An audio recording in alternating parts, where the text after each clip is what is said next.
Yeah, I need men, hey, I'm in men, I'm in men, hey, I'm gonna say, hey, Cardi being pimpin', hey, Cardi being kick. Hey guys, it's me Maddie and welcome back to my channel. So today's video is for people who either want to start or have already started a YouTube channel and just need like a little help, a little guidance. I've been doing YouTube for maybe about 3 years, but I didn't start seeing a lot of growth until I started doing these things. So that's why I'm here to help y'all out so you guys don't make the same mistakes I did. Before the video starts, I would also like to ask y'all to support me on all of my platforms. Go follow me on TikTok, Instagram, and subscribe to my YouTube channel. So without further ado, let's get into the video. So my first tip is do your research. Like, y'all, when I started YouTube, I didn't do any research whatsoever. I just put my phone up and started filming. And I was lost, y'all. Like, I was so lost. Before you start something, it's always good to have an idea of what you should or shouldn't do. So that's why it's always great to do research and even hop on YouTube and find videos like these just to tell you guys like how to start and what to avoid. And research also includes literally just watching YouTube, because how are you going to be a YouTuber and not watch YouTube? And doing research also leads into my next point, which is having a plan. Having a plan for your YouTube channel includes things like finding a niche or a topic, figuring out your posting schedule, and also trying to find what type of vibe you want your channel to have. So your niche is basically just like what your channel and videos are about. Like, for example, I chose beauty and lifestyle because that's what I enjoy and it's what I enjoy talking about, hence why I picked it. If you're creative, you could do like arts and crafts, maybe you like playing games, so you have like a gaming channel, or if you like to dress up, you could also do like fashion. Like, there's so many different topics you could make a channel on. Now, onto your posting schedule. I prefer to post on Saturdays around 2 o'clock, but the times and days can really vary depending on what works for you. But if you're just starting a YouTube channel, I would suggest only posting about once or twice a week, just because like you don't want to do too much, especially if you're just beginning, because then that's how you get burnt out. And as for like the vibe or aesthetic of your YouTube channel, you kind of just want to figure out like what you're going for. Like, do you want to give motivational speaker? Do you want to give besties on FaceTime? Do you want to give like cozy therapeutic type moment? And once you figure that out, kind of just like examine other YouTubers who have that same vibe you're going for and see like what they're doing and how you can kind of implement it into your videos. Next, I'll be talking about equipment. When you're just starting off, you do not need like a professional camera, microphone, and like big lights and all. Like, you do not need all that stuff. Ever since I've started YouTube, I've only used like 3 pieces of equipment, and that's my phone, my tripod, and my ring light. And literally my videos still come out looking great. And I started on an Android too, y'all, so it's okay. You do not need a $500 camera. You do not need professional studio lights. You do not need a microphone either, especially if you're just starting out. Like, you know, use what you have.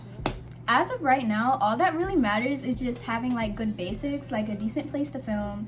I film in my bedroom, and I know a lot of like, you know, bigger YouTubers film in their rooms as well, and just having, you know, decent lighting. Like, I'm in front of my vanity and my ring light, but if I were to turn both of them off, it looks a little crazy.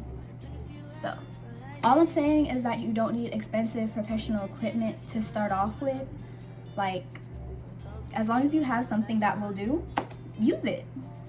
Next, I'm gonna give you guys a few tips on filming. Like, depending on the type of videos that you make, the filming process will definitely be a little different for each. Like, for example, if you're doing vlogs, you really want to make sure that you don't have a lot of dull moments and that you're capturing things that are worth seeing, because if your video is boring, nobody's gonna want to watch that. Or if you're doing like, you know, sit down and talk videos like this one, you do not want to be talking about the same thing for like 10 minutes on end, because nobody wants to watch that.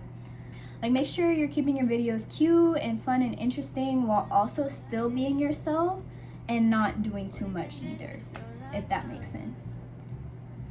Next, I'll be talking about some apps you should have and just editing overall. So some apps that I find super helpful are YouTube Studio, Canva, CapCut, Fonto, and PixArt. And I'll get into YouTube Studio later, but I'll just talk about the apps that I use to edit. I use CapCut just to edit like my video and like my clips and stuff, just because like it's super easy to use, super simple, and even without the pro subscription, you can get a decent amount of effects, and it also doesn't leave a watermark, which I love. Like, I thank the Lord for CapCut. I use Canva, Fonto, and Pixar when it comes to editing my thumbnails, because thumbnails are super important, because that's the first thing that your potential viewers are going to see when it comes to your video, and if it doesn't look good, it's not going to catch their eye and it's not going to make them want to watch your video, you know?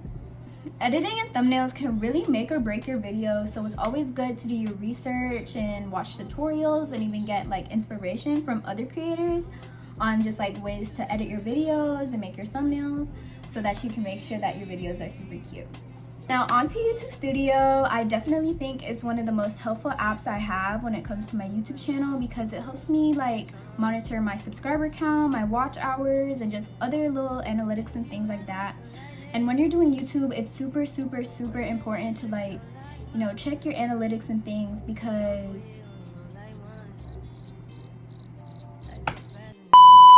it's super important to check your analytics just to like, you know, what's working for your channel and what isn't.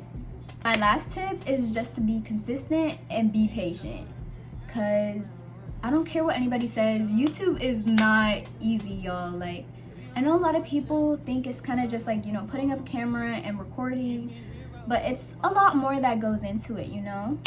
It's research, it's editing, it's finding inspiration. And if you don't have a lot of patience or like a good work ethic, I don't think YouTube would be a great choice for you. And you also need to remember that like results aren't gonna come overnight. Like, you're not gonna post a video and then wake up and become famous. I mean, maybe for some, but it's definitely not promised. So like, just be patient, y'all. And posting consistently will get you farther, because when you're posting and you're active, you know, like YouTube sees that and the algorithm will push your videos out to more people. Therefore, your channel can grow and become more successful. So that's the end of this video. I hope these tips could help y'all out, and I also hope that all of y'all's YouTube channels do great. I hope you enjoyed as well, and if you did, make sure to like, comment, share, and subscribe, and I'll see you in my next video. Bye! Yo, get that bag, hey, show 'em how to ball, hey, I'm in the mall, hey, bouncing, oh.